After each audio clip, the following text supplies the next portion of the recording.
On this very special day today, the 11th day of the month of Cheshvan, which is the Yohrtzeit, the Hilula of our mother, Rachel, our matriarch, Mother Rachel.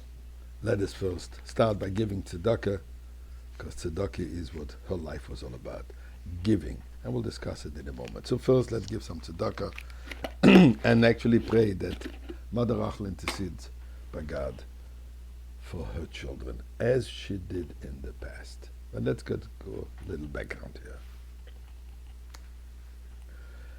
The Midrash relates that when the Babylonian army conquered the land of Israel and destroyed the temple, that is the first temple, they transported many of the Jewish survivors to Babylon in chains.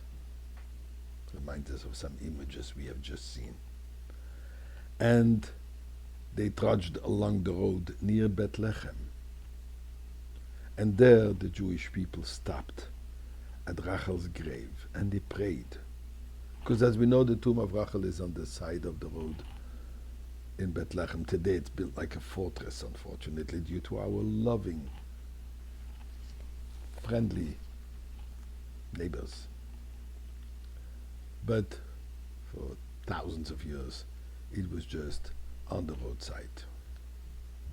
And then the Medrash says that at that time, Rachel's soul appeared before the heavenly throne to pray for her children. Rachel mevaka al banel. But she wasn't the first in line.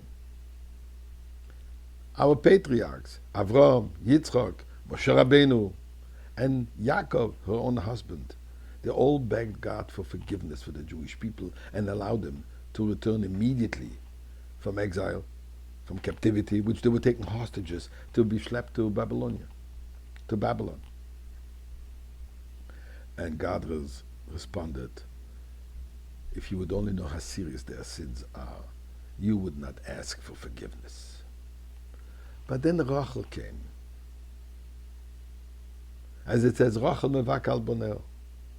And she turned around to God and said, dear God, on my wedding night, I watched my father dress my sister in my wedding gown and hide her face behind my veil. I knew that if Yaakov is going to discover that ruse, my sister will be put to shame. So I gave my sister the secret that Yaakov and myself had because he was afraid of something like this to happen. And I gave away my husband, my beloved husband, to my sister. I did not know that he will marry me later, but I was ready to give it away. And even, in fact, throughout my life, I was kind of second fiddle.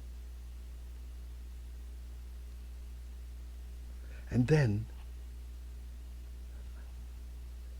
in death, I also gave away my place to be buried in Ma'aras HaMachpelah together with our patriarchs, together with Avraham, Yitzchak, Yaakov, Sarah, Rivka.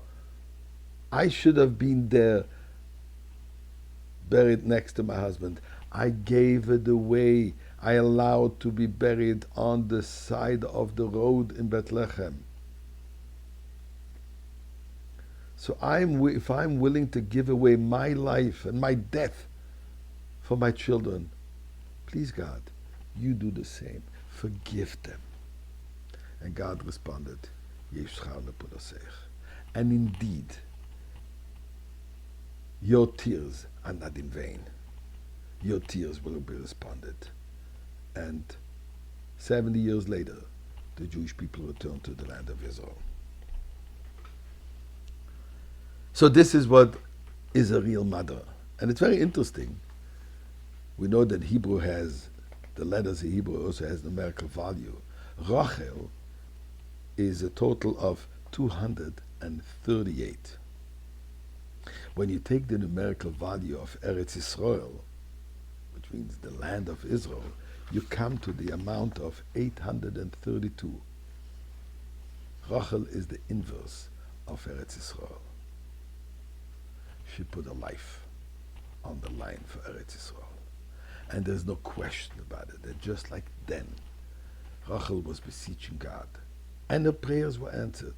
Today too, when we stand in this particular difficult, challenging moment in Eretz Yisrael, and for that matter, Jews all over the world, Rachel is certainly praying to Hashem, and there's no question that God again responding to her, Yesh schar lepuloseich, and there will be safety and security for all of the Jewish people wherever they are, particularly in Eretz Yisrael, but we won't settle just for that. We want to return to the land of Israel and have the third Beis Hamikdash with the revelation of Mashiach now.